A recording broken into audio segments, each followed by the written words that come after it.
নমস্কাৰ মই কৃষ্ণাক্ষী আপোনালোকে ইমানদিনে দেখি আছে আমি কি ধৰণে শিৱসাগৰত গৈ প্ৰথম ড্ৰাইভটো ছাকচেছ কৰিছিলোঁ এতিয়া দ্বিতীয় ড্ৰাইভৰ কাৰণে আমি ৰেডি হৈছোঁ 10 তাৰিখে আমি তালৈ গৈ পাম আমি এবাৰ বেডছ দিছোঁ মেট্ৰেছেছ দিছোঁ আৰু প্ৰেছাৰ কুকাৰ্ছ দিছোঁ কাৰণ আমি জানো যে দ্বিতীয় ফেজটো তেওঁলোকৰ বাবে যথেষ্ট নেকি কষ্টকৰ হ'ব আৰু এতিয়া তেওঁলোকৰ খোৱা বস্তুৰ অভাৱ নাই গতিকে তেওঁলোকৰ হয়তো শুবলৈ বিচনা নাই মেট্ৰেছেছ নাই আৰু লগতে প্ৰেছাৰ কুকাৰ্ছ কিন্তু ইয়াতে মই ক'ব বিচাৰোঁ মাননীয় মুখ্যমন্ত্ৰী ডাঙৰীয়াই কৈছে যে আৰু ফাণ্ড ৰেইজ কৰিব নালাগে যিসকলে ফাণ্ড ৰেইজ কৰিব হয়তো তেওঁলোকৰ ওপৰত তীক্ষ্ণ দৃষ্টি দিয়া হ'ব আৰু সকলোতকৈ ডাঙৰ কথা তেওঁলোকে হয়তো চৰকাৰৰ চকুত পৰিব এতিয়া মই এটা চিম্পল কথা ক'ব বিচাৰিছিলোঁ সেই 15টা দিনত আপোনালোক ক'ত আছিলে যেতিয়া আমাৰ অসমখন ডুবি আছিলে যেতিয়া মানুহে হয়তো খাব পোৱা নাছিলে যেতিয়া মানুহে হয়তো হাল্লা কৰিছিলে যেতিয়া ডেড বডিজ নামি পেলাই বৈ গুচি গৈছিলে কোনোবা মাতৃয়ে হয়তো নিজৰ পুতেকক বাঁহত বান্ধি থৈ দিছিলে পানীত উঠি নাযাবৰ কাৰণে আৰু যেতিয়া সময় আহিব তেওঁৰ হয়তো উচিত সৎকাৰ কৰিব পাৰিব তেতিয়া আপোনালোক ক'ত আছিলে যেতিয়া সেই জীৱ জন্তুবোৰ পানীত বৈ গুচি গৈছিলে হাজাৰ 88,000 প্লাছ এনিমেলছ ৱৰ জাষ্ট ড্ৰ'নিং দেৰ তেতিয়া আপোনালোক ক'ত আছিলে তেতিয়া আমি বুলি নহয় সৰ্বসাধাৰণ ৰাইজে নিজৰ যিমান পাৰে সহায় আগবঢ়াইছিলে মানুহে আহি আমাৰ সৈতে পেকিং কৰিছিলে বস্তুৰ আমি নিজে নিজৰ সন্তান ঘৰত এৰি থৈ নিজৰ ব্যৱসায় এফালে পেলাই থৈ নিজৰ পডকাষ্ট হওক সকলো কাম এফালে পেলাই থৈ হিল দল ভাঙি পেলাই আমি গৈছিলোঁ শিৱসাগৰবাসীক সহায় কৰিবৰ কাৰণে আৰু সকলোতকৈ ডাঙৰ কথা অসমখন মোৰ অসমখন আপোনাৰ অসমখন বিদেশত বহি থকা সেই অসমীয়াজনৰো হয় অসমখন প্ৰতিজন মানুহৰ হয় য'ত গোটেই পৃথিৱীত তেওঁলোকে স্প্ৰেড আউট হৈ আছে We Assamese are one.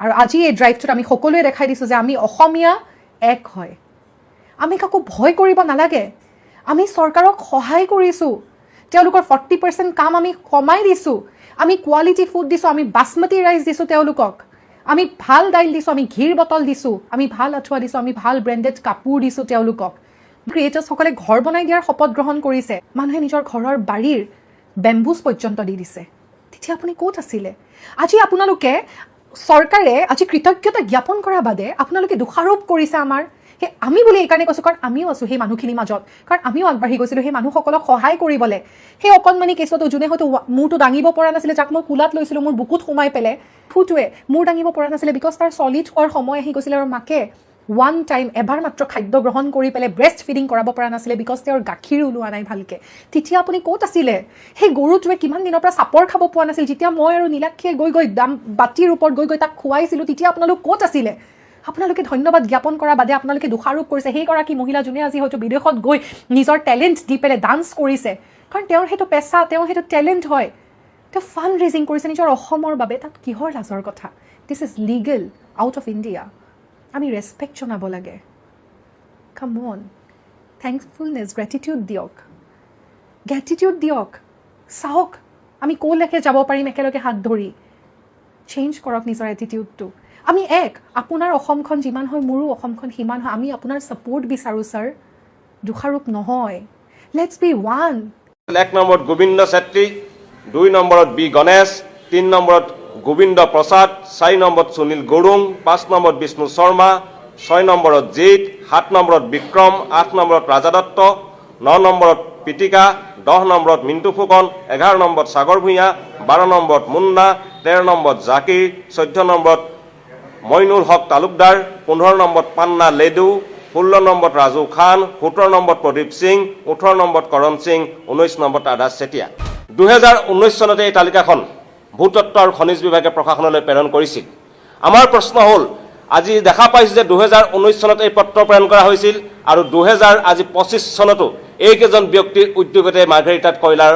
অবৈধ খনন চলি আছে মাৰ্ঘেৰিটাত কয়লাৰ সিন্ডিকেট চলি আছে এই 5 বছৰ প্ৰশাসনে নাকত তেল দি শুই আছিল নেকি যে এই 19জন ব্যক্তিৰ ওপৰত কোনো ধৰণৰ বিহিত ব্যৱস্থা গ্ৰহণ কৰা নহ'ল তাৰ প্ৰশাসন জড়িত আছে মাৰ্ঘেৰিটা প্ৰশাসন জড়িত আছে কাৰণ প্ৰশাসন অবিহনে কোনো পধ্যে খননো সম্ভৱ নহয় পৰিবহনো সম্ভৱ নহয় ইয়াত জড়িত আছে স্থানীয় জনপ্ৰতিনিধি মাৰ্ঘেৰিটা জনপ্ৰতিনিধি জড়িত হৈ আছে ডিগবৈ জনপ্ৰতিনিধি জড়িত হৈ আছে শদিয়াৰ জনপ্ৰতিনিধি জড়িত হৈ আছে তেখেতসকলে যদি আজি এই ক্ষেত্ৰত যদি বিহিত ব্যৱস্থা গ্ৰহণ কৰিবলৈ ল'লেহেঁতেন বা তেখেতসকলৰ আশীৰ্বাদ অবিহনে মাৰ্ঘেৰিটাৰ অবৈধ কয়লাৰ সিন্ডিকেট কোনো পধ্যে সম্ভৱ নহয় আৰু আটাইতকৈ ডাঙৰ কথা এই যে শ গাড়ী মাৰ্ঘেৰিটাৰ পৰা অসমৰ বিভিন্ন জিলা পাৰ হৈ যায় এই কথা কি দিছপুৰে নজনাকৈ আছে নেকি নগাঁৱৰ হাজৰিকা উপাধিৰ এজন ব্যক্তি এতিয়া মাৰ্ঘেৰিটাত শিবিৰ পাতি বহি লৈছে আৰু এই গোটেই কয়লাৰ অবৈধ যি সিন্ডিকেট এই সিন্ডিকেটৰ সমগ্ৰ ঘটনা তেখেতে এতিয়া তদাৰক কৰিব লৈছে এইটো হৈছে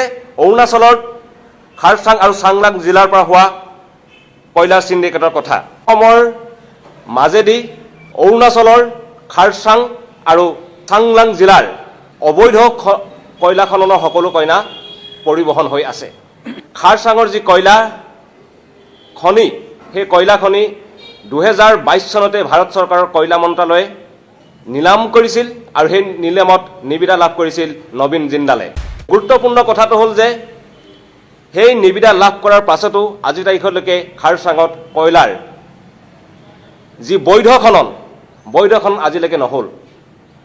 তাৰ বিপৰীতে জিন্দাল বাহিনীৰ নেতৃত্বত তাত এতিয়া কয়লাৰ অবৈধ খনন চলি আছে, যাৰ ফলত চৰকাৰে যি ৰাজহ পাব লাগে সেই ৰাজহ হেৰুৱাইছে। আপুনি সঁচাকৈ তাৰ শিকা আপোনাৰ যিবিলাক গোপন ৰহস্য সকলো কিন্তু আমি ফাদিল কৰি আছো, চাই থাকক। তেওঁ নাযায় বিশ্বকৰ্মা ডাঙৰীয়া এজন স্বাৰ্থপৰ মানুহ। যদি আপুনি ইমানেই লাজ পাইছে তেতিয়াহ'লে সেই শেষৰ 10 দিনৰ ভিতৰত আপুনি কিয় খাৰা নহ'ল? যদি ভিডিঅ' নকৰিলেহেঁতেন সেইখিনি সহায় কেতিয়াও নাপালেহেঁতেন সেই বানৰ সন্মুখীন হোৱা মানুহসকলে। আৰু এটা কথা বৰ্তমান সময়ত চৰ্চাত আছে, মেঘৰঞ্জনীয়ে নিজৰ পাৰদৰ্শিতাৰে নৃত্য প্ৰদৰ্শন কৰি পইচা কালেকশ্যন কৰিছে, ভিক্ষা মাগি পইচা কালেকশ্যন কৰা নাই। হিমন্ত বিশ্ব শৰ্মাই পোনপটীয়াকৈ মেঘৰঞ্জনীক উদ্দেশ্য কৰি কিছুমান মন্তব্য দিছে, শুনিবলৈ পাইছোঁ। মেঘৰঞ্জনীয়ে যি নৃত্য কৰিছিল সেই নৃত্যৰ বিনিময়ত পাইছিল, ক'তো ভিক্ষা খোজা নাই। অন্য ৰাজ্যৰ চৰকাৰে মানে আপোনাক হাঁহিছে চাগৈ যে অসম চৰকাৰে ইমান ডাঙৰ এটা প্ৰাকৃতিক দুৰ্যোগ হৈ গ'ল, কিন্তু 10-12টা দিনলৈকে সেই অসম চৰকাৰখনে একো সাহায্য সেই মানুহসকলৰ বাবে আগনবঢ়ালে। সেইবাবে আপুনি অন্য ৰাজ্যৰ ওচৰত আপুনি লাজ পাইছে। আপোনাক তাৰ শিকা বুলি ক'লে লাজ পাব নালাগে নহয়। আপুনি সঁচাকৈ তাৰ শিকা। আপুনি নিজৰ পৰিয়ালটোৰ কাৰণে আৰু নিজৰ কথা চিন্তা কৰে, বাকী অসমৰ ৰাইজৰ কথা আপুনি অলপো চিন্তা নকৰে। আপুনি এজন মহা স্বাৰ্থপৰ মানুহ। শুনাতকৈ ওপৰত আজমল ডাঙৰীয়া আছে, যিখিনি আজমল ডাঙৰীয়া কৰিছে সেইখিনিতকৈ 100 গুণ বেছি আপোনালোকৰ অসম চৰকাৰে কৰিব লাগিছে। নাম লৈ কৈছোঁ মই, আপোনাৰ হিমন্ত বিশ্ব শৰ্মা ডাঙৰীয়া এজন স্বাৰ্থপৰ মানুহ হয়। নিজৰ ব্যক্তিগত সা সম্পত্তি অলপ গোটাই লৈছে, য'তে ত'তে আপোনাৰ সম্পত্তি, আপোনাৰ নিজৰ কাৰণে আপুনি চিন্তা কৰি আছে। বৰ্তমান সময়ছোৱাত অসমৰ ৰাইজ কেনেকুৱা এটা পৰিস্থিতিত আছে আপোনাৰ সেইফালে চাবলৈ আপোনাৰ সময় নাই। মোক যোনে যিমান গালি পাৰিব, সোণ যিমানে পৰিব সিমানে সি ভটভটকৈ জ্বলি থাকিব। মোক যদি গালি নাপাৰিলেহেঁতেন মই 102টা চিট নাপালোহেঁতেন। আৰু এতিয়াও যদি মোক গালি নাপাৰিলেহেঁতেন CM ৰিলিফ ফাণ্ডত 100 কোটি জমা নহ'লহেঁতেন। মোক যিমানে গালি পাৰিব, অসমৰ মানুহৰ মোৰ প্ৰতি ইমান চিম্পেথি আছে যে মামাক এনেই গালি পাৰিছে, ময়ো 2 টকা দিওঁ। যদি গালি নাপাৰিলেহেঁতেন এই টকাখিনি নুঠিলেহেঁতেন। এতিয়া লাভ হ'ব যে গোটেই টকাখিনি মই শিৱসাগৰ চৰাইদেউৰ মানুহৰ মাজত দি দিম। গতিকে এই যিসকলে মোক গালি পাৰিলে তেওঁলোকক মই 2 হাত জোৰ কৰি নমস্কাৰ, ধন্যবাদ, কৃতজ্ঞতা জনাইছোঁ যে আপোনালোকৰ কাৰণে এনেকে মানে নৈৰ পানী পৰা দি টকা সোমাইছে। এই মাত্ৰই মোক খবৰ দিলে আৰু এজনে 3 কোটি টকা পঠাই দিছে গুজৰাটৰ পৰা। মোক গালি নাপাৰিলেতো এই টকাবোৰ নাহিলে। গতিকে মোক যিমানে গালি পাৰিব, চিট বাঢ়িব, টকা বাঢ়িব, কাম বাঢ়িব। মদ বিক্ৰী কৰি আৰু টকা দিয়া আৰু অধিক মদ বিক্ৰী কৰা, আমাক মদৰ পৰা টকা লাগে, তাতকে আৰু বলিয়ালি, তাতকে এই ধৰণৰ বলিয়ালিৰ চৰকাৰ স্বাধীনোত্তৰ কালত আমি কেতিয়াও দেখা নাছিলোঁ। সেই আমি ভস্মাসুৰৰ বলি হৈছোঁ, সেই ভস্মাসুৰৰ এতিয়া আৱিৰ্ভাৱ। সততে বিত্তীয় অৱস্থা টনকিয়াল বুলি কোৱা ডাবল ইঞ্জিন চৰকাৰ, আজি 10 বছৰে চলি থকা ডাবল ইঞ্জিন চৰকাৰ, আৰু কেন্দ্ৰক যেতিয়াই টকা বিচাৰে তেতিয়াই টকা দিয়ে বুলি অসমত নিজকে শক্তিশালী বুলি ফিতাহী মৰা এই মুখ্যমন্ত্ৰী আৰু এই চৰকাৰৰ দিনত এতিয়া অসমৰ ইমূৰৰ পৰা সিমূৰলৈকে মদ বিক্ৰীৰ লাইচেন্সপ্ৰাপ্ত বন, হোলচেল আদি সকলো দোকানত পূৰ্বৰ তুলনাত প্ৰায় 10% অধিক ন্যূনতম ৰাজহ চৰকাৰক সংগ্ৰহ কৰি দিব লাগে বুলি নটিচ জাৰি কৰি এতিয়া চৰকাৰে ক'ব লগা হৈছে যে আমাক মদ বিক্ৰী কৰি বচোৱা, নহ'লে আমাৰ চৰকাৰ এতিয়া নচলে, গিৰি যাব। মদ বিক্ৰী কৰিবৰ কাৰণে, অধিক মদ বিক্ৰী কৰিবৰ কাৰণে চৰকাৰে জাননী জাৰি কৰি ক'ব লগা হৈছে যে আমাক মদ বিক্ৰী কৰি আৰু টকা দিয়া আৰু অধিক মদ বিক্ৰী কৰা, আমাক মদৰ পৰা টকা লাগে। তাতকে আৰু বলিয়ালি, তাতকে এই ধৰণৰ বলিয়ালিৰ চৰকাৰ স্বাধীনোত্তৰ কালত আমি কেতিয়াও দেখা নাছিলোঁ। এই ধৰণেৰে অধিক মদ বিক্ৰী কৰি হ'লেও টকা লাগে, সততে ইমান ডাঙৰ ডাঙৰ কথা কয়, ইমান শক্তিশালী টনকিয়াল অৰ্থনীতিৰ কথা কয়, দেশৰ 5খন ৰাজ্যৰ ভিতৰত অসমক গঢ়ি তুলিবলৈ চেষ্টা কৰা বুলি কয়। তাৰপিছত কিন্তু এই ধৰণে এতিয়া মদ অধিক বিক্ৰী কৰিবৰ কাৰণে মদৰ দোকানক, লাইচেন্সপ্ৰাপ্ত প্ৰতিখন মদ বিক্ৰী কেন্দ্ৰক এনেকৈ জাননী দিব লগা হৈছে। গতিকে ইয়াত আচলতে ভুল আমাৰেই, কাৰণ আমি অসমৰ মানুহে ইয়াৰ পূৰ্বেও এনেকুৱা বহু বলিয়ালি দেখি শুনিও আমি পূৰ্বতকৈ অধিক আসন 100তকৈ অধিক আসন দি আমি তেওঁলোকক ক্ষমতাশালী কৰিছোঁ। এই যে শিৱই ভস্মাসুৰক এটা বৰ দি পিছত ভস্মাসুৰে যে শিৱক মূৰত হাত দি পৰীক্ষা কৰিবৰ কাৰণে খেদি লৈ ফুৰিছিল, গতিকে আমাৰ এতিয়া সেই আমি ভস্মাসুৰৰ বলি হৈছোঁ। সেই ভস্মাসুৰৰ এতিয়া আৱিৰ্ভাৱ হৈছে। আমিয়ে তেওঁলোকক অধিক শক্তিশালীকৈ ক্ষমতাত বহোৱাৰ পিছত আমাকে এনেকৈ আচলতে ডুবাব বিচাৰিছে, আমাকো এনেকৈ শুই শুই খাব বিচাৰিছে। এই বলিয়ালি আৰু কিমান আমি দেখিম, কিমান আৰু এই বলিয়ালি দেখিবৰ কাৰণে বাকী আছে, আমি সাজু হৈ থাকিব লাগিব। নমস্কাৰ। কি ক'ম, মানুহৰ মানে ইমানে দুখ বিপদ, মানে এনেকুৱা এটা মহাপ্ৰলয় আহি গ'ল, আচলতে নভবা নিচিন্তাৰ কথা। বহুত দুখ লাগিছে আচলতে। আমাৰ মুখ্যমন্ত্ৰী ডাঙৰীয়াই যিখিনি কথা কৈছে, ৰাইজে সহায় নকৰিলেও হ'ব, আমুক তামুক কিবা কিবি, আচলতে আপোনালোক প্ৰত্যেকে ভিডিঅ'টো পাইছে, মই ভিডিঅ'টো লগাই দিয়া নাই, কিন্তু মই কথাখিনি কৈছোঁ। আচলতে মোৰ বহুত ক্ষোভ আছে। মানে ময়ো পানীত ডুবি থকা এগৰাকী মহিলা, কিমান কষ্ট কৰি ঘৰখনলৈ অহা যোৱা কৰোঁ, আচলতে একমাত্ৰ মই জানো। 3 দিন ৰাস্তাত থাকিলোঁ, কি খালোঁ কি নাই, নে কাৰেণ্ট আছে নে মোবাইল চাৰ্জ দিব পৰা সুবিধা আছিলে। পকাত পৰি 3 দিন যেতিয়া যমুনাৰ চাৰিআলি ৰাস্তাত আমি পৰি আছিলোঁ, কোনেও আচলতে দেখা নাই। মোৰ যিখিনি আচলতে আত্মীয়, মোৰ যিখিনি আচলতে চিনাকি, খুব ভাল বন্ধু বুলিয়ে ক'ম নে ভাতৃসম, যোনেই নহওক বাৰু, তেনেকৈ মোক আচলতে ৰাস্তাত আছো বুলি কোৱাৰ কাৰণে কিছুমান 3 দিন মানে মোক বহুতখিনি সহায় কৰিলে, তেওঁলোকলৈ মোক বহুত বহুত ধন্যবাদ আচলতে। আৰু আজি মই 20 দিন হ'ল, নাই মই ডিউটি যাব পাৰিছোঁ, নে মই ভালকৈ এসাঁজ খাব পাৰিছোঁ, আচলতে পৰা নাই। তথাপিও মই ৰাইজৰ যিখিনি দুখ দেখি আছোঁ, মোৰ নিজৰে দুখ, মই নিজৰে পানীত ডুবি থকা এগৰাকী মহিলা, তথাপিও মই গৈছিলোঁ বিহুবৰ আৰু বামুণপুখুৰী নাজিয়া, সেইখিনি ঠাইলৈ মই গৈছিলোঁ। নিজে যেতিয়া চকুৰ আগত দেখি আহিছোঁ, আচলতে মোৰ বহুত বেয়া লাগিছিলে। যিখিনি ৰাইজে আচলতে সেইখিনি সেই ঠাইখিনি মানুহে মোক কিছুমান কথা কৈছিলে, আচলতে এটা বহুত মানে দুখ লগা, আচলতে হৃদয় বিদাৰক বুলি ক'ব লাগিব। কোনো কালে তেনেকুৱা এটা আচলতে সন্মুখীন হোৱা নাছিলোঁ আমাৰ শিৱসাগৰবাসী, চৰাইদেউ, যোৰহাট মানুহে।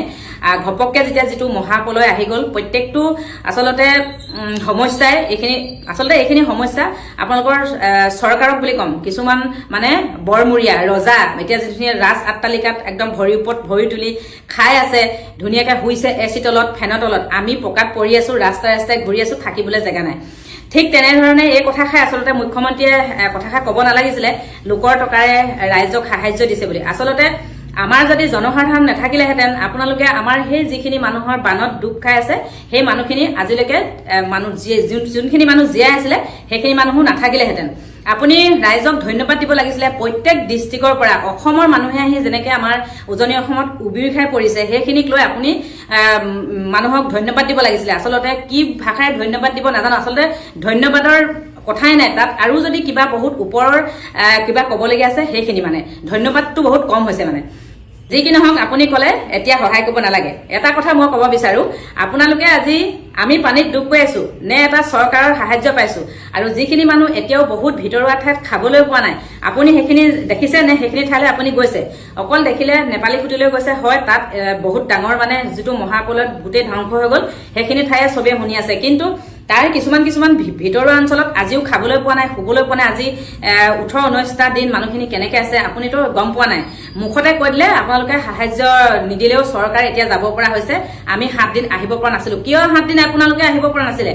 চৰকাৰ ৰাইজে পাতিছে, আপোনালোকক ৰজা পাতিছে, আপোনালোকক আমাৰ জনসাধাৰণৰ দুখৰ সমভাগী হ'বৰ কাৰণে প্ৰত্যেকটো দুখত আপোনালোকে ঘণ্টাত আহি পাবহি লাগিছিলে। আপোনালোক আহিছে ওপৰে ওপৰে হেলিকপ্টাৰ, সেই হেলিকপ্টাৰ দি আপোনালোকে আহি বান কি পৰিস্থিতি চালেহি, আপোনালোকে নে তাত কিবা দি থৈ গ'ল নে কিবা, যোনটো বস্তু টোপোলা দিছে আপোনালোকে বিজেপি দে বুলি ষ্টিকাৰ লগাই দিছে। আপোনালোকৰ লাজ লগা নাই? সেইখিনি কথা আপোনালোকে টোপোলাটো দিয়া, এই ভিডিঅ' ফটো কৈ পেলাই যেতিয়া টোপোলাটো বিজেপিয়ে দিছে বুলি ক'বলৈ, আমাৰ যেতিয়া পাব্লিকে জনসাধাৰণে গোটেই অসমৰ মানুহে দিছে, তেতিয়া কোৱা নাই আমি বিজেপি কংগ্ৰেছ কিবা কিবি বুলি এইবোৰ ৰাজনীতি কৰিবলৈ অহা নাই। আপুনি কৈ দিলে বান সাহায্য ৰাইজৰ টকাৰে তুলি পেলাই দিব নালাগে, সাহায্য নিজৰ টকাৰে দিব লাগে। আমি গোটাই থৈ দিয়া নাই, আমি যেনে তেনে খাই বৈ থকা মানুহ, মধ্যবিত্ত মানুহ, তথাপিও আমি নিজে পানীত ডুব খাই হ'লেও আমি ৰাইজৰ মাজলৈ ওলাই গৈছোঁ। আৰু মোৰ দৰে তেনেকৈ বহুত মহিলা হওক পুৰুষ হওক বহুত মানুহ তেনেকৈ ওলাই আছে। আৰু যিসকল আমাৰ অন কেমেৰাত আপোনালোকেহে দেখিছে, অফ কেমেৰাতো বহুত মানুহে মানুহক সহায় কৰিছে। আৰু সকলোৱে ভিডিঅ' বনোৱা নাই, কিছুমান মানুহে ভিডিঅ' বনাইছে। আৰু আপুনি এটা কথা মানে খুব মানে দুখ লাগিছে, এজন মুখ্যমন্ত্ৰী হৈ আপোনাৰ মুখত মানে সেইখিনি কথাই কেতিয়াও শোভা নাপায়। আৰু এতিয়া কৈছে আমাৰ ৰাইজৰ মানুহ যাব পৰা হ'ল, আমি সহায় কৰিম। সেই 7 দিন খাবলৈ নোপোৱা, পিন্ধিবলৈ নোপোৱা, শুবলৈ নোপোৱা মানুহখিনি কেনেকৈ আছিলে আপোনালোকে সেইখিনি কথা গম পায় আৰু নিশ্চয় গম পায়। কিন্তু আপোনালোকে এতিয়া চৰকাৰৰ কথা কৈছে, আপোনালোকৰ সেইখন চৰকাৰ বাদ দিয়া। যদি জনসাধাৰণৰ আপোনালোকে দুখত যদি সমভাগী হ'ব নোৱাৰে, আপোনালোকৰ চৰকাৰ আপুনি মুখ্যমন্ত্ৰী পদৰ পৰা পদত্যাগ কৰক। আৰু 15,000 টকাৰ যিটো আপুনি এককালীন সাহায্য দিছে, বহুতে পোৱা নাই আৰু বহুতে আচলতে সকলোৱে পাওক। বোলে বানপানীত যে অকল ঘৰ দুৱাৰ মানুহে পাব লাগে সেইটো কথা মই ক'বলৈ নাযাওঁ। যিখিনি মানুহে দিন হাজিৰা কৰি খাইছিলে, বানপানী হোৱাৰ পাছত সিহঁতি হাজিৰা কৰি খাবলৈ হ'লেও যাবলৈ পৰা নাই মানে। সেইটো কাৰণে মই ভাবো অকল যে পানীত ডুবা মানুহখিনিয়ে যে পাইছে সেইটো কথা নহয়, সকলোৱে পাওক। মানে যিখিনি মানুহৰ অৱস্থা একেবাৰে বেয়া সেইখিনি মানুহে পাব লাগে। কাৰোবাৰতো বেংক বেলেঞ্চ নাই, কিছুমান মানুহৰ বেংক বেলেঞ্চ আছে, তেওঁলোকে ক'ৰবাত গৈ বেলেগৰ ঘৰত হ'লেও গৈ খাই বৈ আছে। আৰু কিছুমান মানুহৰ যেতিয়া বেংক বেলেঞ্চ নাথাকে, সেই মানুহখিনিয়ে মানুহৰ ঘৰত গৈ হ'লেও এদিন বা দুদিনহে খুৱাব। কোনোবা মানুহে ঘৰতো সদায় খুৱাই থাকে, তাত আমি বজাৰ কৰি দিব লাগিব, মানে তো কিবা কিবি দিব লাগিব, তেতিয়াহে আমি খাব। নিজৰে লাজ লাগে ন এনেই সদায় লোকৰ ঘৰত এনেকে থাকি খাই বৈ থাকিবলৈ। আৰু মই এতিয়া ৰাতি হ'লে মোৰ ভয় লাগে, মই থকা এৰিয়াডোখৰত কোনো মানুহে নাথাকে, মই অকলে এডোখৰ জেগাত ৰাতি মোৰ ভয় লাগে। মই দিনত ঘৰটো চাবলৈ আহোঁ, ৰাতি হ'লে মই বেলেগৰ ঘৰত থাকোঁ আজি ইমান দিন। আৰু আপুনি এইটো কথা ক'ব নালাগিছিলে যে এতিয়া নালাগে। আৰু এটা কথা হ'ল, কোনোবাই ইচ্ছা কৰি দিব পাৰিছে, সেইটো সাহায্য দিব পাৰে, আৰু কিছুমানে হয় দিব নোৱাৰে। সৰু দোকান এখনত আমি জোৰ জবস্তি কৰি সেইটো পইচা আনিব নালাগে। যদি কোনোবাই আনিছে সেইটো ময়ো কম বেয়া কৰিছে, আৰু বহুতে আচলতে নুখুজিলেও দিছে। আৰু হয়তো কিছুমানে সৰু ঘুমটি এখন লৈ খাই আছে, তেওঁলোকে হয় কোনোবা বাকচ এটা লৈ 10 টকা 20 টকা তোলে, তেওঁলোকে 10টা পাৰ্টি যাব, 10টা পাৰ্টিক 100 টকা গুচি যাব 10 টকাকে দিলেও। সেইটো নোৱাৰে বাৰু, সেইটো যদি কৰিছে ভুল কৰিছে বুলি ময়ো ক'ম। আৰু কিছুমান লোকে নিজে আহি দিছেহি, কিছুমানে এতিয়া কণ্টেণ্ট ক্ৰিয়েটৰ আমাৰ মিষ্টাৰ বিটু, সময় গগৈ আৰু বহুত বিভিন্ন মানে কণ্টেণ্ট ক্ৰিয়েটৰ, এতিয়া ধৰি লওক নাম ক'লে শেষ নহ'ব, ভিডিঅ'টো বহুত দীঘল হ'ব। যিসকলে মানে ইমান সহায় কৰিছে তেওঁলোকক মই বহুত বেছি ধন্যবাদ দিছোঁ। আৰু আমাৰ মুখ্যমন্ত্ৰী ডাঙৰীয়াই এতিয়া যিখিনি মানে আৰক্ষী প্ৰশাসনক মানে দায়িত্ব দিছে যে সাহায্য বিচাৰি গ'লে মানে কিবা কিবি মানে বিহিত ব্যৱস্থা ল'বলৈ, এইটো আপুনি একদম ভুল কৰিছে। যিখিনি মানুহে মানে নিজে আহিব নোৱাৰে তেওঁলোকে বস্তু দিছে, তেওঁলোকক নালাগে ভিডিঅ'ত ফ'কাছ কৰিবলৈ, দিছে তেওঁলোকে আশীৰ্বাদ পাব বুলি মই ভাবোঁ। আৰু আপোনাৰ এটা কথা, আপুনি এতিয়া কৈছে কিমান মানুহক দিছে, এতিয়াও বহুত মানুহে পোৱা নাই, আপুনিতো দেখা নাই। কিন্তু সেই আপোনাৰ মুখৰ কথাষাৰে যিসকলে মানুহে সাহায্য দিবলৈ গৈছে তেওঁলোকৰ মনত আচলতে বহুত আপুনি দুখ দিছে। মই ক'ম একদম 100% বিয়ালি দিব পাৰোঁ, দুখ দিছে আপুনি। আৰু আপুনি যদি এতিয়া 15,000 টকাটোৱে মোৰে বহুত বস্তু নষ্ট হ'ল, গোটেই মোৰ যিখিনি বস্তু, মইতো ভাড়া ঘৰত থাকোঁ, এতিয়া আমি 15,000 টকাই মই নাই ঘৰ চাফা কৰিম, নে মই 15,000 টকাই মই বস্তু ৰিপেয়াৰিং কৰিম, নে মই 15,000 টকাই খাম। আপুনি নিজে ভাবক, আপুনি দিব লাগিছিলে এঘৰ মানুহক এককালীন সাহায্য 2-3 লাখকৈ টকা। সেই 2-3 লাখকৈ টকা দিলেও মানুহৰ মানে সেইখিনি সমস্যা আপুনি সমাধান কৰিব নোৱাৰে। আৰু আপোনালোকে কয়লা খান্দিলে, শিল খান্দিলে, আপোনালোকে তাত বিহুবৰ চন্তক নাগিনীমত যি কৰিলে, যদি আপোনালোকৰ প্ৰকৃত সত্য সেইখিনি কৰিয়ে যদি মহাপ্ৰলয় সৃষ্টি হ'ল, আপোনালোকে ৰৌ নৰকত পৰিব, আপোনালোকৰ মহাপাপ হৈছে এইটো।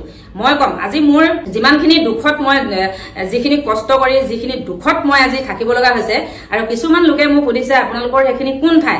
কালিলৈকে মই ভিডিঅ' দি আছোঁ, এতিয়াও মোৰ চোতালত এক আঁঠু পানী, ভিতৰখন যেনে তেনে চাফা কৰোঁ, বৰষুণ এজাক দি দিলে আকৌ ভিতৰত পানী সোমাই যায়। তেতিয়াহ'লে সদায় ক'ত থাকিম? আপোনালোকে থাকিবলৈ নহ'লে ধুনীয়াকৈ ঠাই দিয়ক। আৰু আপোনালোকে যে 15,000 টকা দিছে বা সহায় কৰিব, কেতিয়া সহায় কৰিব আৰু কেতিয়া সেই মানুহখিনিয়ে নিজৰ ঘৰলৈ যাব, কেতিয়া ল'ৰা ছোৱালী স্কুললৈ যাব, গোটেই মানুহৰ ডকুমেণ্টছ মানে চেছ হৈ গৈছে। আপুনি মুখতে কৈ থৈ গৈছে প্ৰত্যেক কাগজ পত্ৰ উলিয়াই দিব, আপোনাৰ মুখৰ কথাত আমি বিশ্বাস নকৰোঁ। আগতেও আপুনি বহুত মিছলীয়া কথা কয়। আৰু মই কোনো কিন্তু পাৰ্টি মানুহ নহয়, ভৱিষ্যতেও মই কোনো পাৰ্টিত নহয়, মই যাক মন যায় তাকে ভোট দিওঁ। বৰ্তমানেও মই কোনো ৰাজনীতিৰ মাজলৈ মই সেই কথা নকওঁ। কিন্তু আপুনি এজন মুখ্যমন্ত্ৰী হিচাপে আপোনাৰ যোনখিনি দায়িত্ব মানে সেইখিনি আপুনি পালন কৰিব লাগে ভাল ধৰণে। আপোনাৰ এই টুলুঙা মন্তব্যবোৰ যে দিছে, সেই মন্তব্য মানুহৰ মনত বহুত মানে দুখ দিছে মানে। সেইকাৰণে জাহা তাহা মুখখন আছে বুলিয়ে কথা নক'ব। এজন CM হৈ কিছুমান জনসাধাৰণৰ দুখবিলাক বুজিবলৈ চেষ্টা কৰিব। আৰু এতিয়া আমি পানীত ডুব গৈ আছোঁ, নাই আমাৰ ইয়াত মাননীয় বিধায়ক আমাৰ যমুনা আটত যিখিনি মানুহ ডুব গৈ আছে, ইয়াত এপাক আমাৰ ঘৰত চাবলৈ অহা নাই। আৰু আপোনালোকৰ তেতিয়াহ'লে বৰমূৰীয়া ৰজাঘৰীয়া আপোনালোকক আমি CM বুলি সেৱা পাই থাকিলে কি লাভ হ'ব? একো লাভ নহয়। যদি আপুনি ৰাইজৰ যদি সমস্যাবিলাক সমাধান কৰিব নোৱাৰে, পদত্যাগ কৰক। ধন্যবাদ। আজমল চাহাবে মোক 3 লাখ টকা দিলে, 50খন বিচনা দিলোঁ, কিন্তু প্ৰত্যেকখন বিচনাতে এখন তুলি দিলোঁ, গাড়ী নিজৰ ভাড়া কৰি গ'লোঁ, তাত কিমান খৰচ হ'ল? যি কোনোবাই যদি কিবা এটা সাহায্য দিছে একদম মগজত লগালগ সোমাইছে যে আমুকে পাব লাগে।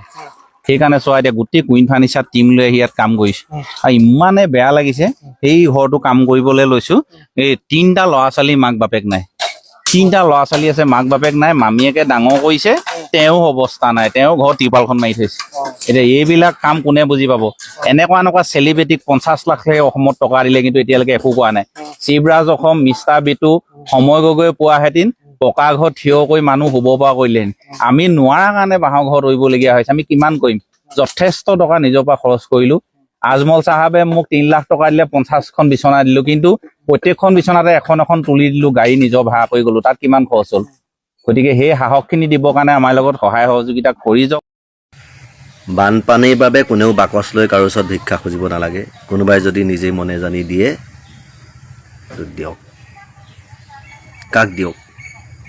কাক দিব লাগিব মনে জানি দিয়াসকলেই গৈ দি আছে কোনোবাই অকলে সমৰ্থক হোৱা নাই ওচৰ চুবুৰীয়া কাৰোবাৰ পৰাও কেইটকা তোলাই লৈ গৈছে নিদিছে আজি মেঘৰঞ্জনী বৰাই লণ্ডনত গৈ কালেকশ্যন কৰিব লগা হৈছে অসমত কৰা নাই কিয়নো আগতো আমি এইবিলাক ক্ষেত্ৰত কালেকশ্যন কৰিছোঁ ওলাইছোঁ কিন্তু এবাৰ কম মোৰ মিউজিকৰ টিম এটাৰ লগত এদিন বা দুদিনহে মই ওলাই গৈছোঁ কিয়নো এই ক্ষেত্ৰত জানো যে ক'ৰবাত মুখ ঠেকেচা খাব লাগিব আমি নিজৰ জেগাতে যি কৰিছোঁ গতিকে এই অসমত কালেকশ্যন কৰিবলৈ অসমখন গোটেইখন আছে কিন্তু অসমত কালেকশ্যন কৰিবলৈ গ'লে কি হয় জানে ক'ৰবাত মুখ ঠেকেচা খাব লাগে ক'ৰবাত 2 টকা দিয়ে মানে নিজৰ লাজ লাগে যেন ভিক্ষা বিচাৰি অহা হৈছে আমি আনৰ কাৰণে নহয় নিজৰ কাৰণে বিচাৰিছোঁ তেনেকুৱা হয় আজি মেঘৰঞ্জনী বৰাই লণ্ডনতো গৈছে তাতো সেই পৰিস্থিতি একেই 60,000 মান টকা হৈছে য'ত নিজৰ দেশৰ কাৰণে নিজৰ মানুহে দিবলৈ টান পায় তো বেলেগে কোনে দিব তো তেওঁ এগৰাকী নৃত্যশিল্পী হিচাপে সেইটো তেওঁৰ জুবিনদাৰ আদৰ্শ হিচাপে তেওঁ গৈছে যে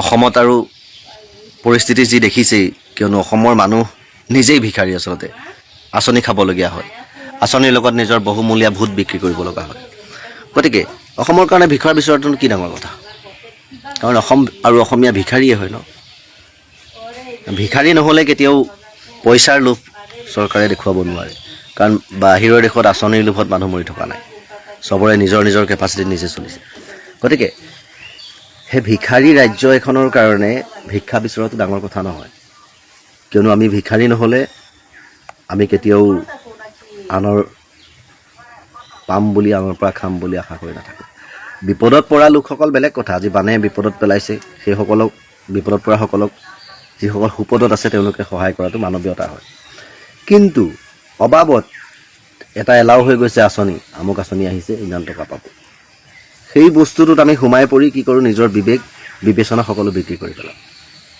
কিয়নো এতিয়া কেইজনমান আপোনালোকে দেখিছেই চৰকাৰী গোলামেই হয় নে নাই হিন্দু সংগঠনৰ কোনোবা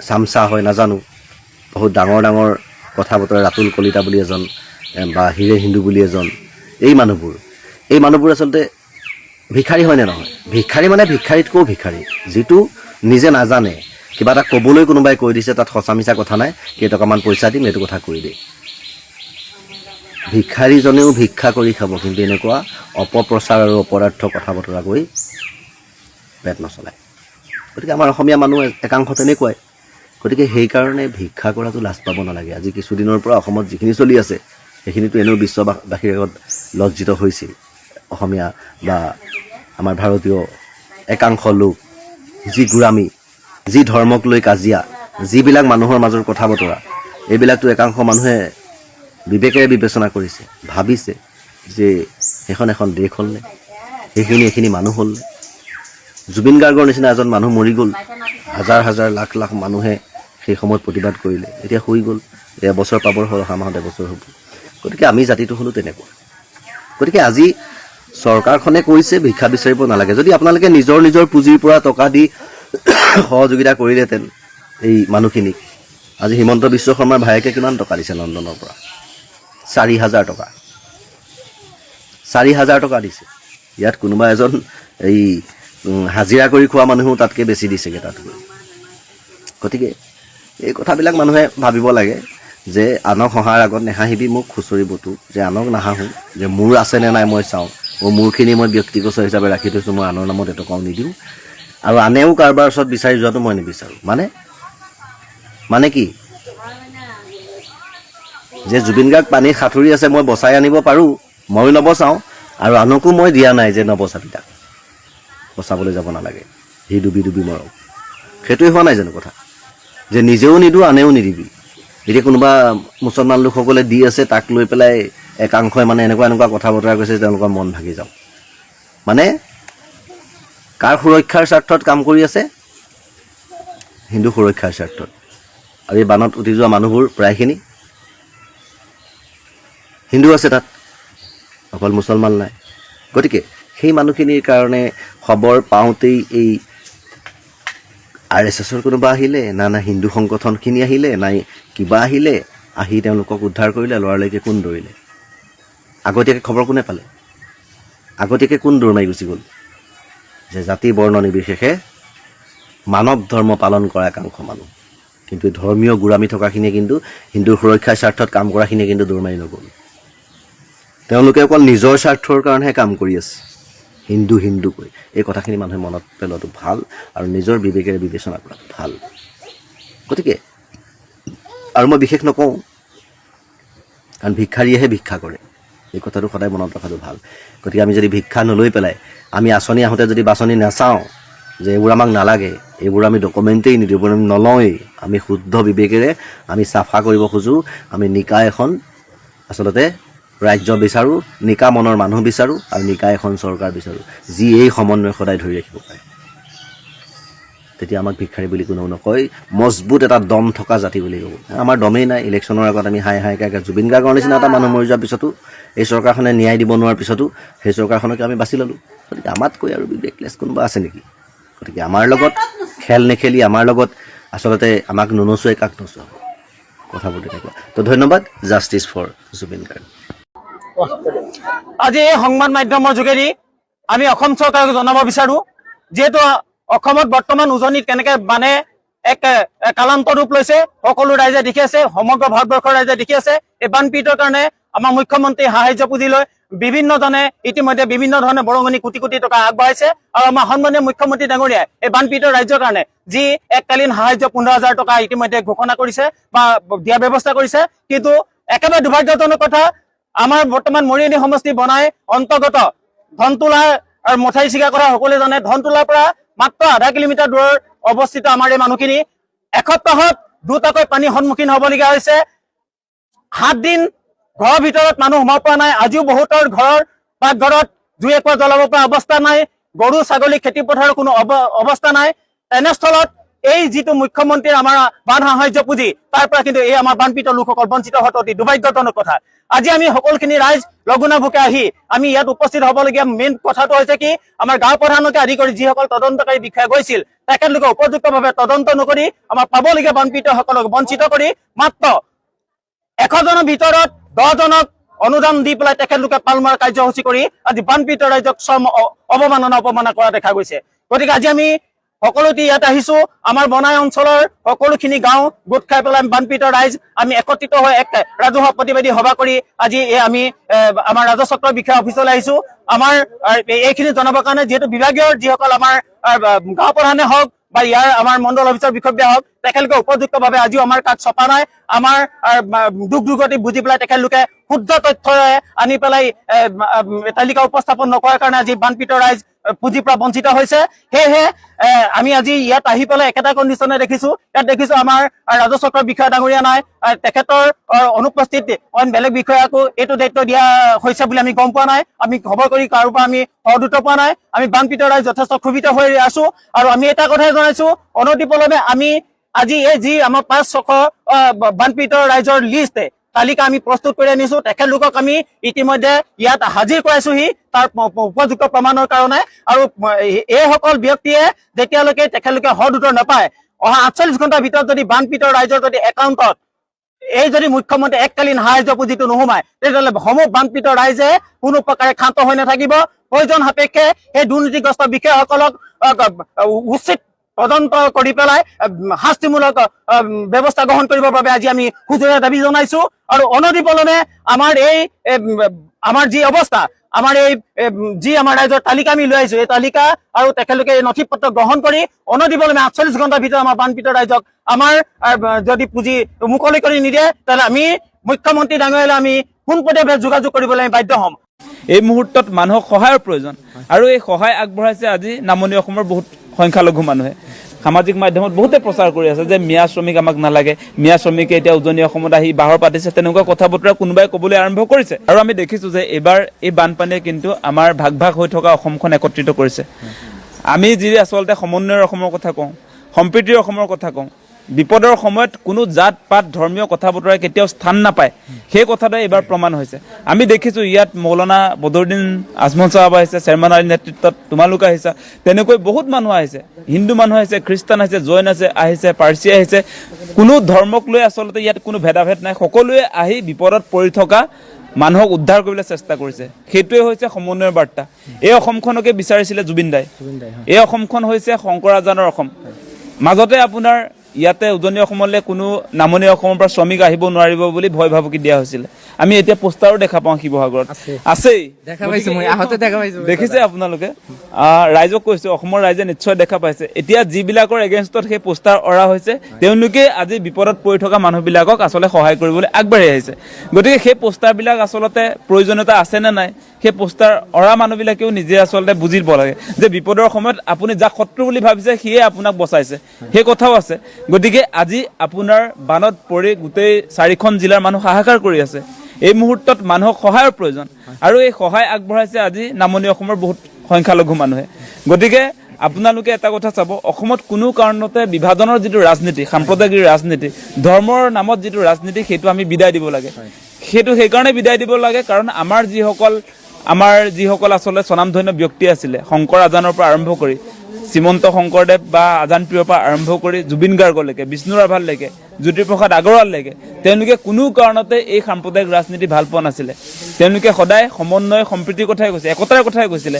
আৰু সেই কথাই জুবিন দাই আমাক যোৱা কেইদিনমানৰ আগত কৈ থৈ গ'ল তেওঁ গোটেই জীৱন সেই কথাই ক'লে যে আমাক হিন্দু মুছলমান নালাগে হিন্দু মুছলমান কৰি কৰি একাংশই কিন্তু সামাজিক পৰিৱেশটো বিনষ্ট কৰি পেলাই এইবাৰ বানপানীৰ পাছত যাতে সেই কথা বতৰাই যাতে অসমত স্থান নাপায় সেইটোৱে আমি আহ্বান জনাম আমাৰ অসম চুক্তি অনুসৰি 1971 25 মাৰ্চ গতিকে সেই ডেডলাইনটোক লৈ আমি অসমত আচলতে বিদেশী স্বদেশী চিনাক্ত কৰিছোঁ সেইটোক লৈ কিছুমানে মানে মুছলমান দেখিলেই যে অসমৰ শত্ৰু বুলি যিটো কথা কয় সেই কথাটো আজি আচলতে এই বানপানীৰ পাছত সেই পৰিৱেশটো ভৱিষ্যতলৈ যাতে নাহে সেই কথাটো আমি বিচাৰিম কাৰণ একাংশ মানুহ আছে এতিয়াও বহুতে প্ৰচাৰ কৰি আছে সামাজিক মাধ্যমত বহুতে প্ৰচাৰ কৰি আছে যে মিয়া শ্ৰমিক আমাক নালাগে মিয়া শ্ৰমিকে এতিয়া উজনি অসমত আহি বাহৰ পাতিছে তেনেকুৱা কথা বতৰা কোনোবাই ক'বলৈ আৰম্ভ কৰিছে একাংশ বিজেপিৰ মানুহে হ'ব হিন্দুত্ববাদী একাংশ মানুহে সেই কথা কয় কিন্তু বিপদত পৰা মানুহক মিয়াই এতিয়া মানুহ চিনিব লাগে মানুহে মানুহৰ বাবে এই মুহূৰ্তত ইয়াত মুছলমান কোন হিন্দু কোন খ্ৰীষ্টান কোন জৈন কোন সেইটো আমি বিচাৰ বিবেচনা আমি কৰিব নোৱাৰোঁ আপোনাক কেতিয়াবা আপুনি যি বেনাৰ আৰিছিলে আপুনি বিপদত পৰা সময়ত সেই যে আপুনি যাৰ এগেইনষ্টত লিখিছে সেই লিখা মানুহজনে আপোনাৰ জীৱনটো বচাব পাৰে গতিকে সেই কথা বতৰাবিলাক আপোনালোকে বিবেচনা কৰি চাব ধন্যবাদ হাই ফ্ৰেণ্ডছ মোৰতো এনেকুৱা লাগে যেন গোটেই দিনটো আপোনালোকৰ লগতে কথা পাতি থাকিম একচুৱেলি আমি আমাৰ ফালৰ পৰা কিছুমান গেছ চিলিণ্ডাৰ ৰেডি কৰিছোঁ দিবলৈ আৰু ঠিক তেনেকৈ বহুত মানুহ ওলাই আহিছে অসমত উজনি অসমৰ বানপীড়িত লোকসকলক সহায় কৰিবলৈ প্ৰথমতে আমি নাম ল'ব লাগিব নীলাক্ষী শৰ্মা পংকজ পাঠক ডাঙৰীয়া তাৰপিছত আপোনাৰ আফ্ৰিকান ভালুক সময় গগৈ এনেকুৱা বহুত মানুহ ওলাই আহিছে আৰু আমিও আহিছোঁ ইমান দিনে আমি টকা পইচা দিলোঁ কিন্তু এতিয়া ভাবিছোঁ যে নিজে গৈ কিবা এটা কৰিব পাৰিলে ভাল লাগে কিন্তু মুখ্যমন্ত্ৰী ডাঙৰীয়া আপুনি আজি মোটামুটি 14 দিন একো এক্টিভিটিজ নাই কাৰণ আপোনাৰ তলি উদং আমি জানোৱে আপোনাৰ নহয় মানে মুখ্যমন্ত্ৰী চকীখনৰ তলি উদং কাৰণ আপুনি ধাৰত চলি আছে কিন্তু হঠাৎ যোৱাকালি আপুনি ক'লে যে যিসকলে চান্দা দিয়ে তেওঁলোকৰ মানে কিবা কিবি শুনক আমি সেই চান্দা পাৰ্টি নহয় at least Assam public works Abhijit Sarma Dhrubajyoti Talukdar আমি সেই চান্দা পাৰ্টিত নপৰোঁ কাম কৰোঁ কাম কৰি খাওঁ কিবা এটা মিলিছে আমি মনৰ পৰা পাইছোঁ আমি দিছোঁ সেইটো বেলেগ কথা কিন্তু আপুনি তেনেকৈ নক'ব আৰু যিসকল মানুহে সহায় কৰিছে তেওঁ অন্তৰৰ পৰা কৰিছে নহয় আজি ৰাস্তাত আজি ৰিক্সাৱালা এজনে ৰিক্সা চালকজনে 10 টকা এটা দিব বিচাৰিছে তেওঁতো আৰু CM ফাণ্ডত দিব নোৱাৰে তেওঁ সেই বাকচটোতে দিব লাগিব দিছেতো মানুহখিনি ওলাই আহিছে 14 দিন আপোনালোক মনে মনে আছে একো কৰিব নোৱাৰিলে কাৰণ আপোনালোকে জানে যে আপোনালোকৰ তলি উদং যেতিয়া আম্বানী আদানীয়ে পইচা দিলে বা সেই আপোনালোকৰ সেই মৰমৰ ঠিকাদাৰকেইটাই পইচা দিলে, অনিল দাস, অনুপম শৰ্মা, কুমাৰ সিংঘি, তেওঁলোকে পইচা দিয়াৰ পিছতহে আপোনালোকে ওলাই আহিলে এতিয়া। প্লিজ, যিসকলে দান কৰিছে অন্তৰৰ পৰা, তেওঁলোকক অপমান নকৰিব, প্লিজ ৰিকুৱেষ্ট।